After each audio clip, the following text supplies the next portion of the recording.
ఓం శాంతి. పరమాత్మ తెలియచేస్తున్నారు,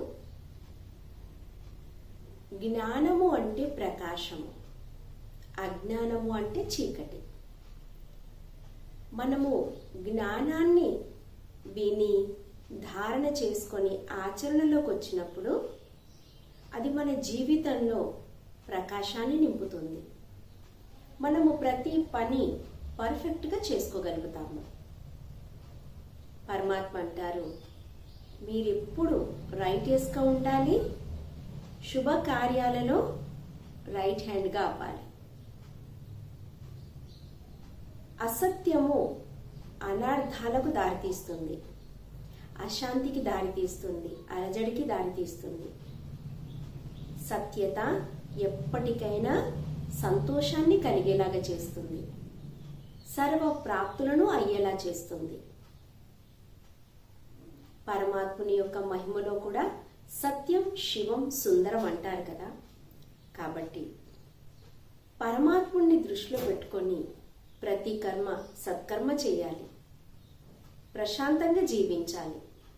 సత్కర్మ చేసేవాళ్ళు సంతోషంగా ఉంటారు, ఆశీర్వాదాలను పొందుతారు. ఈశ్వరుని యొక్క దయాదృష్టి ఉంటుంది. వారు ఎవరికి దేనికి భయపడరు. పరమాత్ముని దృష్టిలో ఉండటము అంటే కళ్యాణకారిగా అవ్వటము, శుభకరంగా అవ్వటము, సదా విజయులుగా అవ్వటము.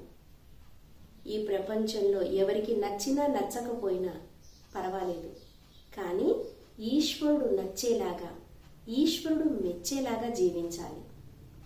ఎందుకంటే ఏదో ఒక రోజు ఆయన దగ్గరికి వెళ్ళి ఆయన సన్ముఖంలో మన జీవితం యొక్క ఫైల్ని చూపించాలి.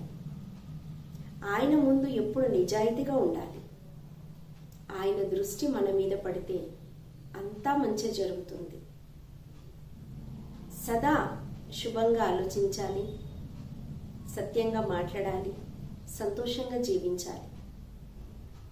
ఈ సృష్టి అయిన నాటకంలో మనం పాత్రధారణమని మర్చిపోకూడదు. మనసు సంతోషంగా ఉంటే తనువు ఆరోగ్యంగా ఉంటుంది. మనసు బాధలో, అలజడిలో ఉంటే శరీరం అనారోగ్యం అవుతుంది. కాబట్టి ఎప్పుడు సంతోషంగా ఉందాము, అందరినీ సంతోషపెడదాము. ఓం శాంతి.